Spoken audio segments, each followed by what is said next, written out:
ಇದ್ರೆ ಸ್ವಾಗತ ಸುಸ್ವಾಗತ, ನಿಮ್ಮೆಲ್ಲರಿಗೂ ಆರ್ಥಿಕವಾದ ಸುಸ್ವಾಗತ. ಇವತ್ತಿನ ವಿಷಯ ಬಂಗಾಳ. ಸುವೇಂದು ಅಧಿಕಾರಿ ಅವರು ಬಂದು ಕೆಲವೊಂದು ಕೆಲಸಗಳ ಮಾಡಿದ್ದಾರೆ.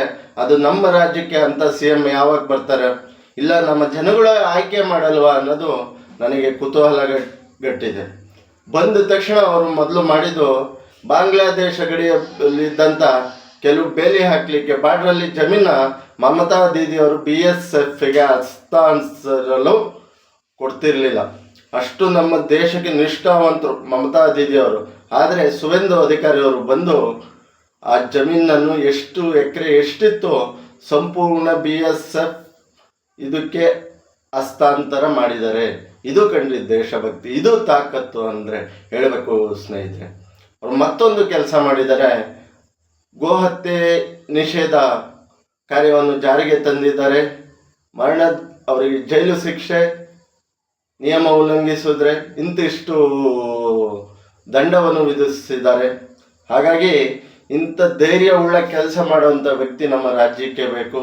ಮತ್ತು ಯಾವುದೇ ಮಸೀದಿಗಳಲ್ಲಿ ಮೈಕ್ ಬಳಸುವಂತಿಲ್ಲ, ಯಾವುದೇ ದೇವಸ್ಥಾನಗಳಲ್ಲಿ ಮೈಕ್ ಬಳಸುವಂತಿಲ್ಲ, ಎಲ್ಲೇ ಒಂದೇ ಸಮನಾದ ಜಾರಿಗೆ ತಂದಿದ್ದಾರೆ. ತುಂಬ ಖುಷಿ ಆಯಿತು. ಆದರೂ ಒಂದು ಪರವಾಗಿ ಸುವೇಂದು ಅಧಿಕಾರಿ ಅವರು ಮಾಡ್ಬೋದಾಯಿತು. ಅದು ನ್ಯಾಯ ಅನ್ನೋದು ನೀಡಬೇಕು ಅನ್ನೋದನ್ನ ಸುವೇಂದು ಅಧಿಕಾರಿ ಅವರು ನಿರ್ಧರಿಸಿ ಎಲ್ಲ ಧರ್ಮಕ್ಕೂ ಒಂದೇ ಸಮ ಅಂತೇಳಿ ಎಲ್ಲೂ ಮೇಲ್ಗಡೆ ಮೈಕ್ ಬಳಸಂಗಿಲ್ಲ, ಮಸೀದಿ ಆಗಲಿ ದೇವಸ್ಥಾನ ಆಗಲಿ ಅನ್ನೋದನ್ನ ಘೋಷಣೆ ಮಾಡಿದ್ದಾರೆ ಸ್ನೇಹಿತರೆ.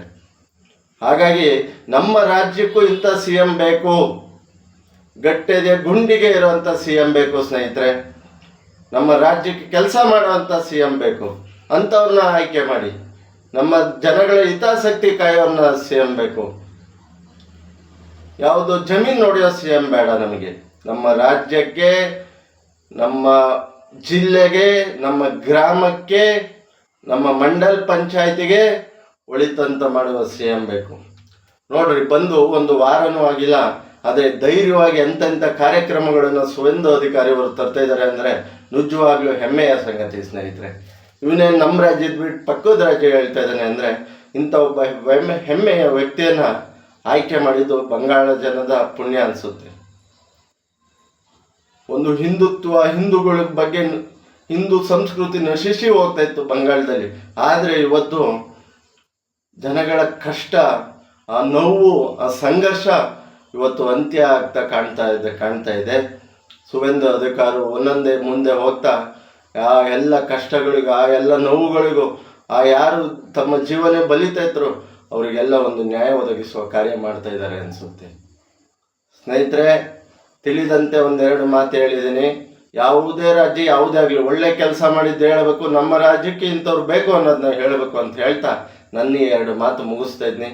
ದಯವಿಟ್ಟು ಏನಾದರೂ ತಪ್ಪಾಗಿದ್ದರೆ ಕ್ಷಮಿಸಿ, ಕಾಪಾಡಿ, ಹರಸಿ ಅಂತ ಹೇಳ್ತಾ ರಾಯರಿದ್ದಾರೆ.